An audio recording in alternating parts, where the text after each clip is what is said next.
네, 핵심 주제 36에서는요.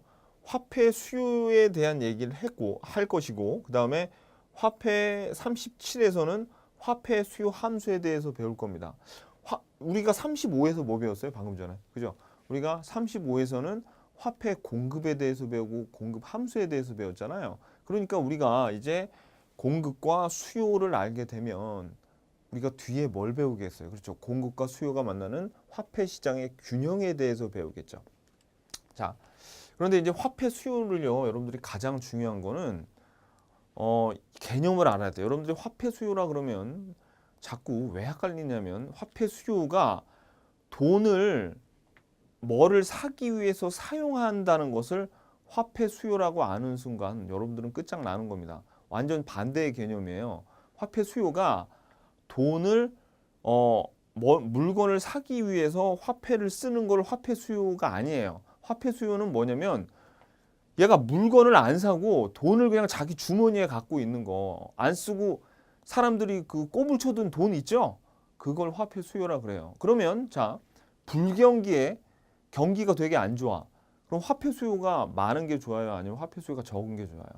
그죠? 자, 불경기라는 것은 경기를 진작시키기 위해서 시중에 돈이 많이 돌아야 되죠. 근데 화폐 수요가 많으면 어떻게 되겠습니까?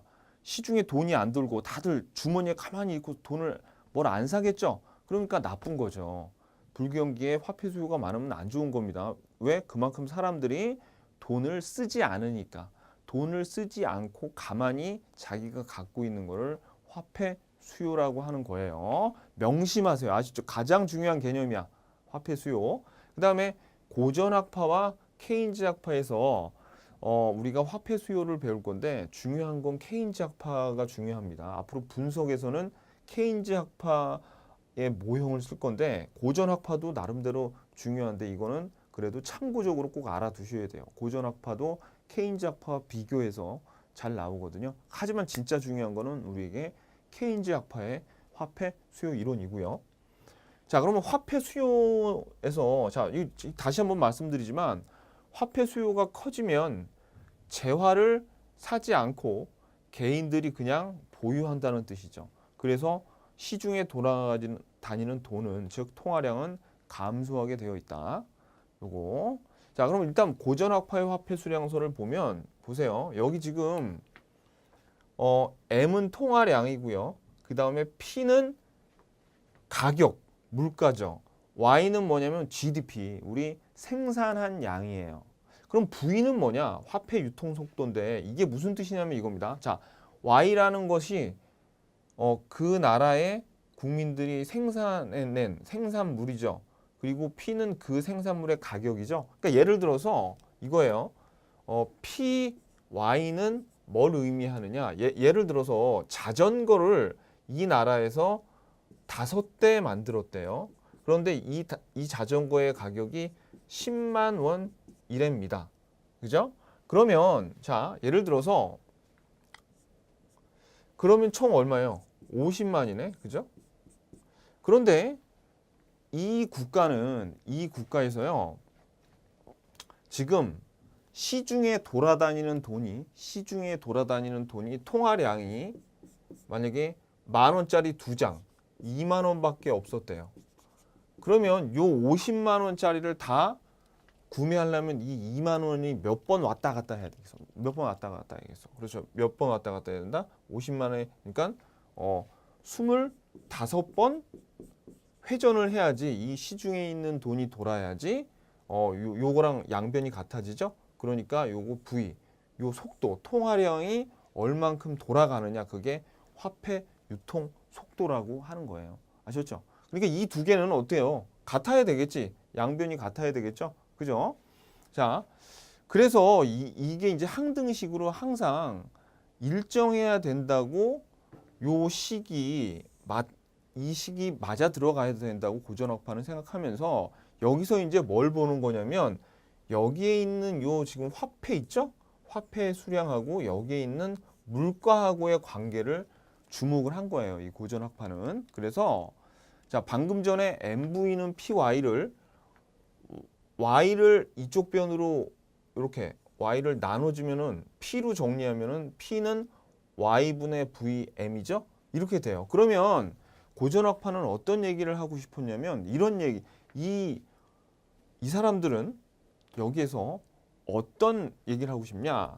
요 화폐의 속도 있죠? 유통 속도는 일정하게 거의 변하지 않는다고 봤어요. 그리고 요 국민소득도 딱 정해져 있죠. 그죠? 그 해에 딱 얼마가 나오는지 정해져 있잖아요. 그래서 요 물가에 영향을 미치는 것은 요 통화량이라는 거예요. 다시 말해서 물가에 영향을 미치는 것은 통화량밖에 없다.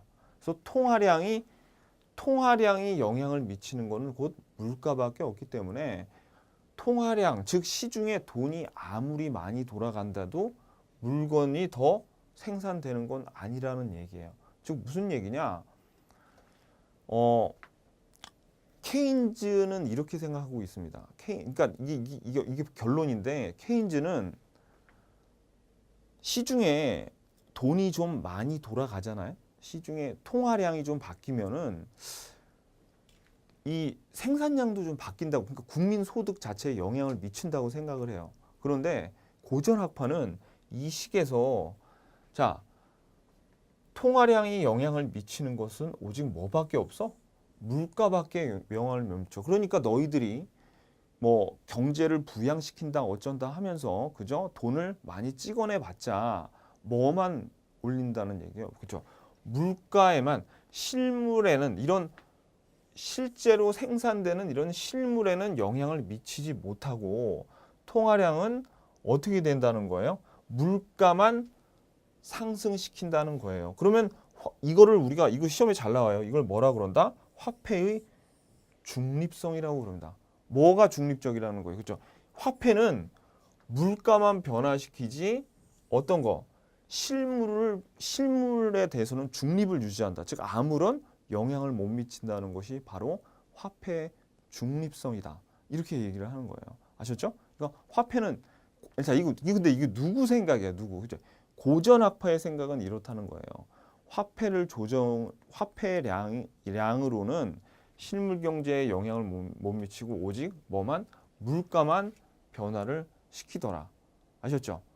근데 이제 나중에 케인즈는 어떤 얘기를 했냐면 이거예요. 요 화폐를 변화시키면 이자율이 변해요. 그래서 이 이자율의 변화가 되면 투자가 변하거든요. 그러면 총 지출이 변하고 그 다음에 요걸로 총 지출이 변하면 국민 소득이 올라가죠. 그러니까 어떻게 케인즈는 이렇게 실물 경제에 영향을 미친다고 봤는데 고전학파는 이거를 부정을 하고 어떻게 오직 이렇게 이자율에도 화폐는 영향을 못 미치고 물가만 상승시킨다는 그런 얘기입니다. 아셨죠? 그러니까 두 학파가 바라보는 시각이 완전히 다른 거예요. 이걸 뭐라 그런다고요? 화폐의 중립성. 자, 화폐의 중립성이란 것은 화폐는 물가에만 영향을 미치고 실물에는 영향이지 못한다. 아셨죠? 요거 꼭 알아두세요. 자, 그리고 이제 화폐, 지금 방금 전에 본 거는 화폐 수요 이론 말고 이게 시험에 잘 나와서 이걸 먼저 설명드린 거예요. 근데 지금 우리는 뭐를 보고 싶은 거야? 고전학파는 요 식을 가지고, 자, 너무 지저분한데? 자, 요 식을 이번에는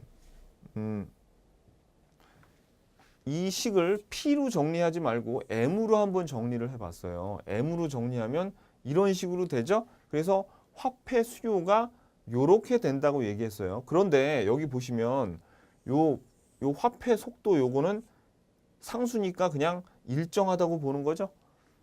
그리고 지금 요거 뭐예요? PY. 요거는 명목 국민 소득이죠. 그래서 이 식이 의미하는 바는 뭐냐면 고전 학파는 화폐 수요가 요게 지금 소득이잖아요. 소득이 클수록 일정 비율 화폐를 수요하고 있다. 이 얘기입니다. 식이 되게 복잡해 보이죠? 막 여기 D도 붙어 있고 여기 뭐냐? 근데 되게 간단한 거예요. 그냥 이거는 뭘 의미하느냐면 자, 화폐 수요는 소득이 많을수록 어떻게 해요? 일정 부분 화폐 수요가 증가한다. 이 얘기를 하고 싶은 겁니다. 고전업화는. 자, 이거 읽어보시면 그 얘기예요. 화폐 수요는 명목 국민 소득의 일정 비율로 결정된다. 참 어렵게도 적어놨네. 하지만 무슨 뜻이다? 그렇죠. 소득이 커질수록 화폐 수요가 증가한다는 얘기예요. 그러니까 고전학파는 화폐 수요가 소득에 의해서 결정이 되는 거지 이자에 의해서는 결정이 되는 게 아니라고 얘기하고 싶은 거예요. 아셨죠? 요거. 그런데 케인즈는 그게 아니라는 얘기죠. 나중에 뒤에 가서 배우겠지만. 그러니까 요거를 여러분들이 꼭 비교해서 외우셔야 돼요. 아셨죠? 이 고전학파의 아이디어는 뭔지. 자, 그래서 여기 봐봐. 이자율과 무관하다. 이 말을 왜 적어놨냐면 뒤에 가서 화폐에 뒤에 가서 그 케인즈 이론을 배울 때는 화폐 수요는 이자율에 엄청난 영향을 받는다. 이렇게 배울 거거든요. 근데 케인즈도 이거는 인정했어요. 화폐 수요가 이자율하고 케인즈도 관련이 있지만 소득에도 영향을 받는다. 이렇게 얘기를 합니다. 이따 뒤에 가서 좀 볼 거고요. 자, 그래서 우리가 그러면 봐봐요. 고전 학파는 이자율과 화폐 수요가 무관하다. 이렇게 얘기를 할 수 있죠. 이걸 조금 유식한 말로 탄력성이란 말을 넣어서 표현하면 이렇게 표현할 수 있는 거죠. 화폐 수요의 이자율 탄력성은 0이다. 이건 무슨 얘기예요? 자, 우리 이거 가장 먼저 배운 게 수요의 가격 탄력성. 우리 미시경제학에서 이거 배웠죠? 뭐가 변하면 그렇지. 요 놈이 변할 때 요게 얼마나 변하느냐가 탄력성이잖아요. 이것도 봐봐요. 그러면 이 의자를 기준으로 해서 요 의자를 기준으로 해서 먼저 변하는 건 뭐야? 이자율이 변할 때 화폐 수요는 하나도 안 변한다. 이 얘기예요. 무관하다는 얘기죠. 그죠? 뭐하고 관련이 있다는 거예요? 고전학파는 소득하고 관련이 있다. 이 얘기입니다. 아셨죠? 되게 길게 적어놨지만 그게. 자, 그리고 우리 교재에 보시면은 거기에 참고로 영국의 경제학자 마샬은 현금 잔고 방정식에서 거의 유사한 결론을 냈다. 그래가지고 거기 적어놨죠. 근데 이게 결론은 똑같아요. 그래서 우리가 지금 고전학파에서는 이렇게 했지만은 그 이 마샬이 누구냐면 그 케인즈 형님의 스승이 바로 이 마샬입니다. 아주 굉장히 멋있는 사람이에요. 이 마샬 이 사람은. 그래서 이 마샬의 제자가 케인즈고 또 하나가 누구냐면 우리가 미시경제학에서 피구세 배웠죠. 피구. 그래서 두 제자를 그러니까 되게 뛰어난 제자를 2명 가지고 있어. 두 분을 이렇게 데리고 있었어요. 가르쳤어요. 이 마샬이라는 사람이. 마샬도 나오면 이 사람이 사실 우리 그 신고전학파 지금 우리가 배우고 있는 경제학을 신고전학파 경제학이라고 그러거든요. 그거에 그 토대를 처음 만든 사람이고 경제학 원론이라는 책을 거의 최초로 이렇게 그 통합 체계적으로 만들고 경제학과라는 학과를 처음 대학에 만든 사람이 바로 이 마샬이에요. 근데 이 마샬이 어떤 방정식을 냈냐면 이 사람은 MD는 K, PY 똑같네. 이거는 똑같죠. 그죠? 똑같은데 그러니까 요 K가 마샬 K라 그래서 요게 사실 이거랑 보면 이거랑 그냥 이것도 상수고 이것도 상수잖아요. 그러니까 이 두 식은 똑같은데 어떤 결론을 내셨냐면 이 마샬은 이렇게 결론을 낸 거예요. 그러니까 요거 지금 우리가 본 고전 학파는 어떤 특징을 가지고 있냐면 국가 전체의 경제를 바라보다 보니까 이런 결론이 났죠. 어떤 결론? 그지? 화폐 수요는 소득에 비례한다. 이런 결론을 냈잖아요. 근데 이 마샬은 이걸 어떻게 연구하냐면 이거는 국가 전체인데 한 사람 한 사람을 이렇게 연구하다 보니까 이 사람이 어떤 자기가 가지고 있는 소득 중에서는 꼭 일정 부분을 가지고 있으려 그러네? 라고 한 사람 한 사람에 대해서 연구한 거예요. 그러니까 이거하고 어떻게 접근하는 방식은 달랐죠. 이거는 국가 전체를 한번 바라본 거고, 요거는 한 사람 한 사람의 소비 행태를 연구한 건데, 근데 아무튼지간에 결론은 같아서 이것도 결국 소득의 일정 부분을 화폐로 가지고 있다. 화폐 수요, 즉 돈을 꼬불쳐 두고 있다. 이 얘기예요. 아시니까 아무튼 결론은 같다는 얘기예요. 다시 자 우리가 지금 배웠는데 일단 우리가 큰 흐름 속에서 화폐 수요가 고전학파는 뭐라고요? 그렇지? 소득에 비례하는구나. 이자율하고는 상관이 없다고 보는구나. 좀 더 유식하게 얘기해서 화폐 수요의 이자율 탄력성은 0이구나. 이렇게 얘기할 수 있겠죠? 그죠? 그런데 또 하나 여기서 이제 하나 좀 요 식을 조금 바꿔가지고 물가와 그 다음에 화폐 통화량 간의 관계를 나타내면 이렇게 되잖아요, 그죠? 그래서 아까 뭐라 그랬어요? 화폐 중립성. 그 개념이 시험 문제 되게 잘 나와요. 화폐 중립성. 이거는 지금 우리가 좀 큰 흐름 속에서 이름을 그 내용을 알고자 하는 거죠. 자, 이제는 나왔어요. 케인즈의 화폐 수요 이론. 자, 그래서 이제 케인즈는 화폐 수요를 하는 동기를 크게 세 가지로 분류했습니다. 하나 더 있는데 그거 별로 중요하지 않아요. 근데 여기서 중요한 거는 요거예요. 요거. 고전학파는 감히 생각도 못했던 요 투기적 동기를 가지고 있다. 자, 일단 고전학파가 얘기한 거는 요 1번, 2번입니다. 뭐냐면 거래적 동기는 물건을 거래할 목적으로, 그죠? 자, 읽어보시면 알아요. 거래적 동기라는 거는 물건 살려고 가지고 있다. 그거예요. 그걸 어렵게 적으면 이렇게 적는 거야. 별로 중요하지 않아요. 예비적 동기는 예상하지 못한 어떤 뭐 질병이나 그런 게 찾아왔을 때 돈을 어느 정도 보유하려고 하고 있다. 그거예요. 근데 이제 마지막에 이거를 케인즈가 강조했는데, 자, 화폐를 이 투기라는 게 우리 땅 투기할 때 그런 투기의 개념이 아니고요. 투자의 개념이 좀 더 가까워요. 그래서 요거를 어떤 투자를 하기 위해서 그 총탄으로 돈을 갖고 있는 거죠. 그러니까 자기가 정말 투자를 하고 싶어요. 돈을 벌기 위해서.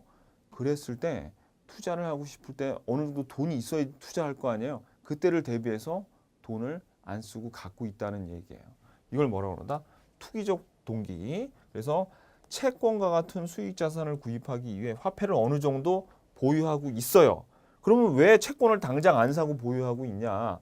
채권 가격이 아직은 너무 비싸다고 생각을 하는 거지.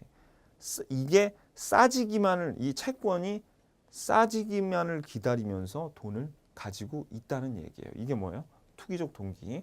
그래서 자, 고전학파는 화폐가 거래적 그리고 예비적 동기에, 그러니까 투기적이란 거를 얘네들은 인정하지 않았는데, 케인즈는 화폐 수요는 소득에 비례한다고 고전학파의 의견을 수용을 했어요.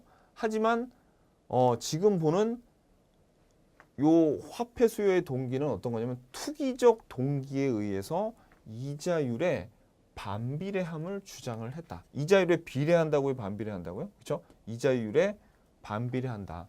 근데 이거는 여러분들 지금부터 설명을 드릴 건데 그냥 외우셔야 돼. 화폐 수요가 돈을 안 쓰고 가만히 가지고 있는 거죠. 자기가 은행에도 넣어놓지도 않고 그냥 가지고 있다고 쳐요. 그랬을 때 여러분들이 돈을 가지고 있는데 이자율이 막 높아지죠. 이자율이 막 높아지면 이 돈을 화폐 수요를 하고 있는 거에 대한 돈을 즉 보유하고 있는 거에 기회비용이 커지는 거예요, 작아지는 거예요? 기회비용이 되게 커지는 거죠. 왜냐하면 이자율이 5%였다가 10%였는데 만약에 돈을 은행에다가 집어넣기만 해도 5% 받다고 예를 들어 생각해봐요. 그죠? 근데 화폐를 보유하고 있을 때 이자율이 5%에서 10% 올라갔어. 그러면 여러분들 1억 갖고 있으면은 5%일 때는 500만 원의 기회비용이 생겨요. 이거를 1억을 주머니에 넣어놓고 있는 기회비용이. 근데 10%로 오르면은 1,000만 원의 이자율을 포기해야 되니까 기회비용이 생긴 거죠. 그러니까 어떻게 보면 당연한 거예요. 화폐 수요는 이자율에 반비례할 수밖에 없어. 왜? 화폐를 보유하는데 기회비용이 커지기 때문에 이자율이 반비례한다. 무슨 뜻인지 아시겠죠? 그러니까 무슨 이자율에 반비례한다는 얘기는 무슨 뜻이에요? 그러니까 화폐 수요가 이자율이 높을수록 사람들은 이제 돈을 막 쓰려고 한다는 얘기죠. 쓰려고 한다고. 그러면 이거를 이렇게 해석하지 말고 케인즈는 어떤 식으로 설명했는지 한번 좀 들어보세요. 케인즈가 가정을 하기를 채권과 화폐 두 가지 자산만 존재한다고 치는 거예요. 그러면 이 사람은 여기 있는 이 경제 주체는 돈을 화폐로 갖고 있거나 아니면 투자 자산인 채권을 사는 거 두 가지 선택을 하게 되어 있대요. 자, 그런데 여러분들이 일단 요것도 여러분들이 상식으로 아셔야 돼. 채권 가격은 이자율과 반비례합니다. 요거는 제가 나중에 왜 이런지 설명하려면 되게 길어요. 그래서 나중에 따로 동영상을 올려드릴게요. 제가 맹쾌 경제학 할 때도 설명드릴 거고 기회가 나면 따로 동영상을 올려드릴 건데 왜 채권 가격은 이자율과 반비례하느냐? 다른 이유가 있지만 일단 공식으로 보더라도 이겁니다. 채권이란 게 채권이 뭐예요? 여기 남한테 돈 빌려주는 거죠? 채권 원금이 있으면 요게 채권을 사고 나면 이자를 매년 주거든요. 이자를 줘요. 그러면 이자가 이제 들어올 거 아니에요. 그러면 채권 가격은 어떻게 결정되냐면 여러분 회계학에서 배웠죠? 요거에 현재 가치로 할인을 해야 돼. 그런데 현재 가치로 할인하려면 이자율로 할인해야 되잖아요. 그러니까 이자가 아무튼 분모에 있잖아요. 채권 가격은 이렇게 정해져. 그러니까 지금 이자하고 채권 가격은 어떻게 돼요? 반비례한다. 무조건 외워두세요. 아셨죠? 이거 지금 이해하고 나발이고가 중요한 게 아니야. 채권 가격은 이자율하고 반비례해서 채권 가격이 상승했다. 그럼 지금 이자율은 떨어졌다는 거야, 올라갔다. 이자율은 떨어졌다는 얘기야. 그럼 이자율이 올라갔다. 이자율이 상승했다. 그럼 채권 가격은 내려간 거야, 아니면 올라가? 채권 가격은 내려갔어요. 그런 관계를 가지고 있습니다. 그거. 자, 그래서 여러분들이 이제 신문을 읽다 보면은 어떤 얘기가 나오냐면 이런 얘기가 나와요. 뭐 미국의 국채에 대한 채권에 대한 다른 나라가 미국의 채권을 많이 사들여 가지고 채권을 매입을 해 가지고 그러면 채권의 수요가 많다는 얘기죠. 그럼 채권 가격은 상승했겠죠. 그럼 이자율은 어떻게 됐어요? 이자율은 떨어졌다. 뭐 그런 얘기가 나오게 됩니다. 아셨죠? 자, 그러니까 이자율과 채권 가격은 서로 반비례한다. 신문 자세히 봐보세요. 항상 채권 가격과 이자율은 반비례하게 움직인다고 나와 있어요. 나중에 자세하게 제가 이제 좀 재밌는 예로 나중에 설명을 드리는데 우리는 여기 집중하자고요. 자, 아무튼 그래서 일단 요거를 여러분들이 알아두시고 자, 경제 주체가 시장에 어떤 시장에 정상적인 이자율이 존재한다고 생각을 하는 거예요. 그러니까 예를 들어서 얘는 지금 이자율이 5%가 정상이라고 생각을 한대요. 근데 지금 현재 시장의 이자율이 몇 프로냐면 예를 들어서 10%야.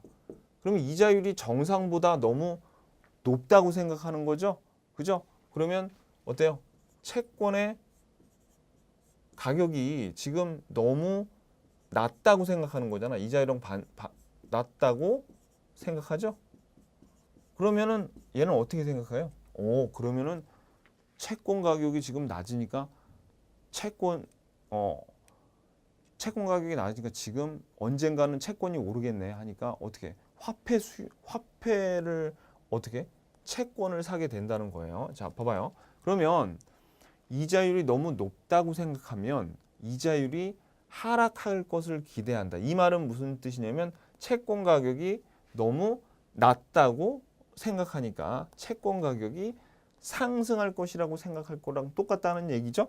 그러니까 채권을 사들여서 화폐를 보유하지 않을 것이다. 즉 무슨 뜻이냐면 이자율이 상승을 해서 너무 높다면 어떻게 화폐 수요는 경제 주체는 이런 생각을 하게 돼서 화폐 수요가 감소한다는 얘기인데 읽어보니까 머리가 깨질 것 같죠. 지금 설명을 들어도 막 헷갈려 죽겠죠. 그렇죠? 그래서 결론적으로 여러분들 그냥 이렇게 생각하면 돼. 여기 설명 많은데 아까 말씀드렸듯이 이자율이 높으면 사람들이 그걸로 뭐 하다못해 예금이라도 하지. 그러니까 여기서는 지금 채권을 사잖아요. 하다못해 예금이라도 하지 이거를 자기가 가지고 있으려 그러겠어? 화폐 수요를 하려고 하겠어? 그러니까 이자율이 높아지면 어떻게 됩니까? 화폐 수요는 감소하게 된다. 이런 과정 같은 거 이해하지 말고 그냥 외워요. 우린 시험을 위해서 외워야 돼. 근데 이거를 여러분들이 자세히 읽다 보면 그 케인즈의 그 사상을 잘 이해할 수 있습니다. 그런데 우린 시험 잘 보는 게 중요하잖아요. 그죠? 자, 그런 얘기였어요. 자, 그래서 결론은 뭐냐? 케인즈는 화폐 수요가 이자율에 반비례한다 그랬으니까 그래프를 그려보면 이게 화폐 수요 곡선이에요. 그리고 요거는 이자율이고 요거는 화폐량, 수요량. 그래서 이렇게 돼서 이렇게 반비례하잖아. 이자율에 반비례하죠. 음의 관계를 갖고 있다는 얘기죠. 이렇게. 왜 이게 중요합니까? 왜 중요하냐면 아까 고전 학파는 뭐라 그랬어요?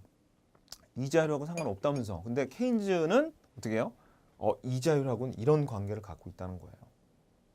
그리고 소득하고도 조금 이따 이 핵심 주제 37에서는 소득과 이자율의 함수로 이렇게 나타내게 된다는 걸 알게 될 거예요. 일단 요거 알아두시고 유동성 함정은요. 시험 문제 엄청 잘 나와요. 이거 매우 중요한 건데 이거는 뭐냐면은 이자율이 아주 되게 낮은 수준이에요. 그럼 아까 뭐라 그랬어요? 이자율이 되게 낮으면 기회비용이 적겠죠. 그러니까 사람들이 화폐로만 가지고 있으려고 그래. 그럼 아까 케인즈식 해석을 하면 이렇게 생각할 수 있습니다. 이자율이 너무 낮아.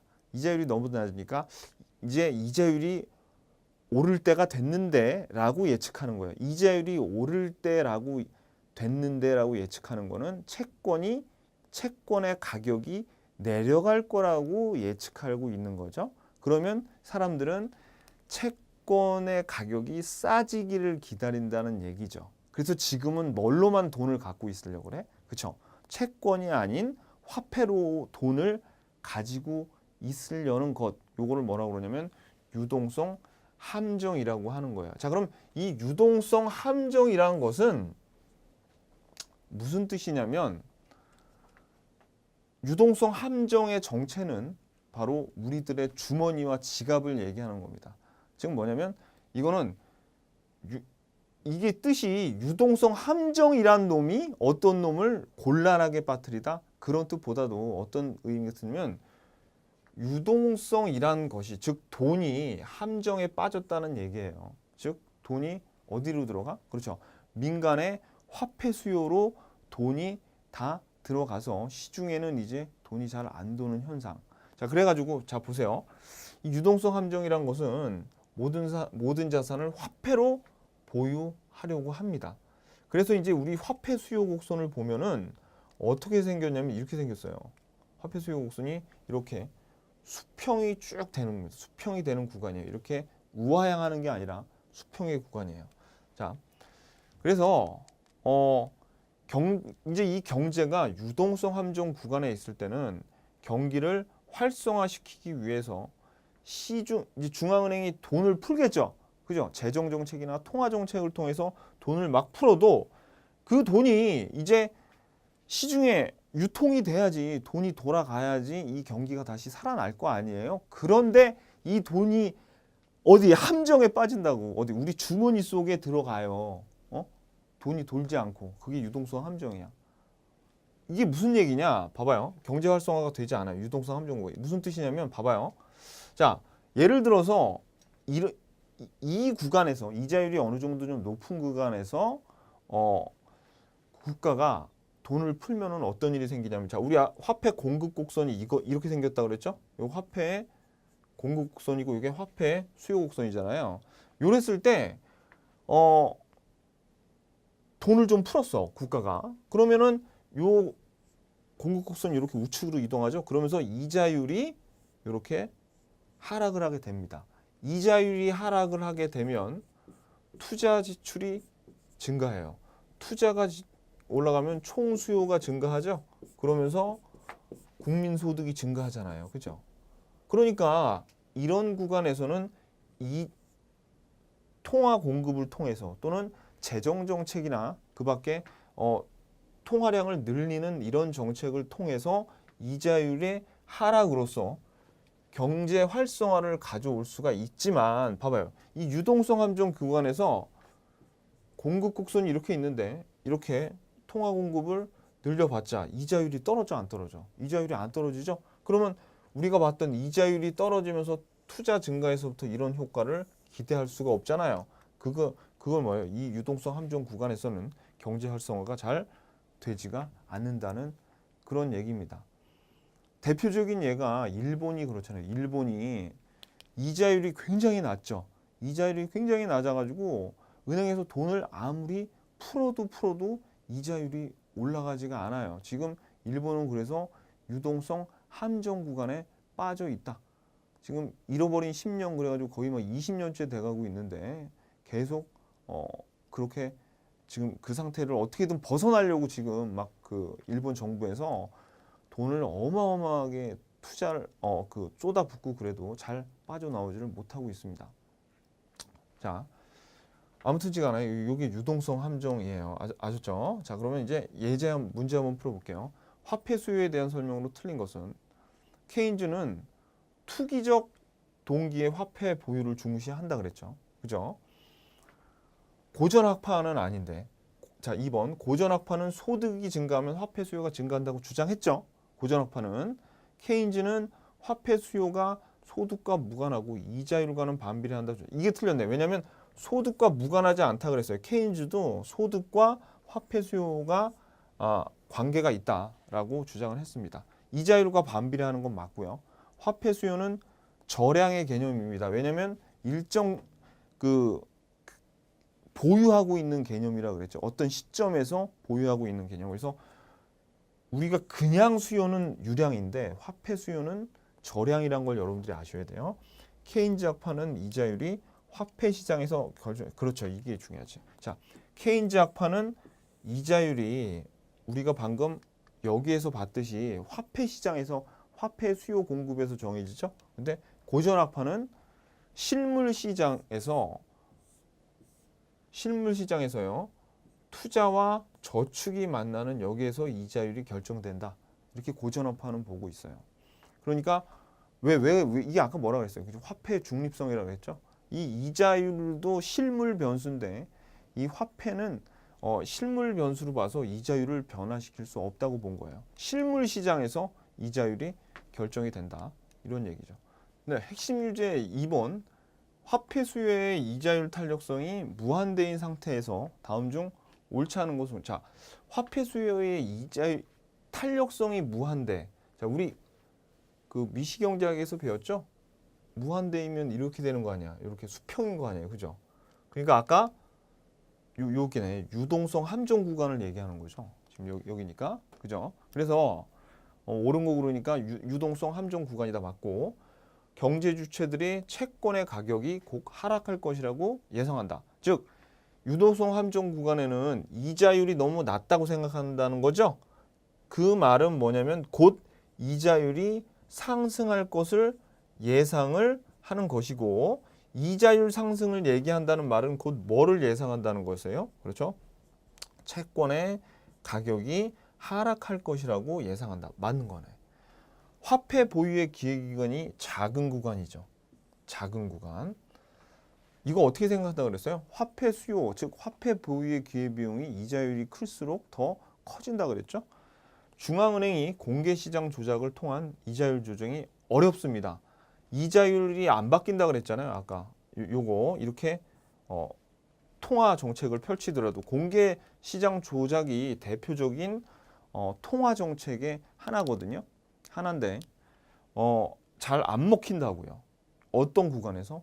유동성 함정 구간에서. 자, 그래서 우리가 지금 36 핵심 주제 36에서는 어떤 내용을 배웠냐면 일단 처음 화폐의 수요가 정의부터 여러분들 정확하게 아셔야 된다 그랬어요. 돈을 쓰는 게 아니라 돈을 가지고 있는 게 화폐 수요다. 그다음에 두 번째는 고전학파가 화폐 수요는 어떻게 보고 있어요? 소득에만 관련이 있고 이자율하고는 관련이 없다 그랬는데 케인즈 학파는 뭐라고 보고 있어요? 그렇죠.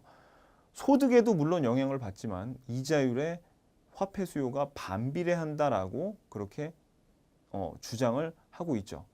뭐가 더 중요해? 케인즈가 훨씬 중요합니다. 그리고 여러분들이 유동성 함정의 뜻과 그다음에 아까 고전학파에서 화폐의 중립성이라는 것이 나왔었죠. 그 개념을 확실하게 이해하시면 됩니다. 이제 우리가 핵심 주제 37에서는 화폐의 수요 함수와 그다음에 이제 이자율이 화폐 시장에서 어떻게 결정이 되는가를 한번 살펴보도록 할게요.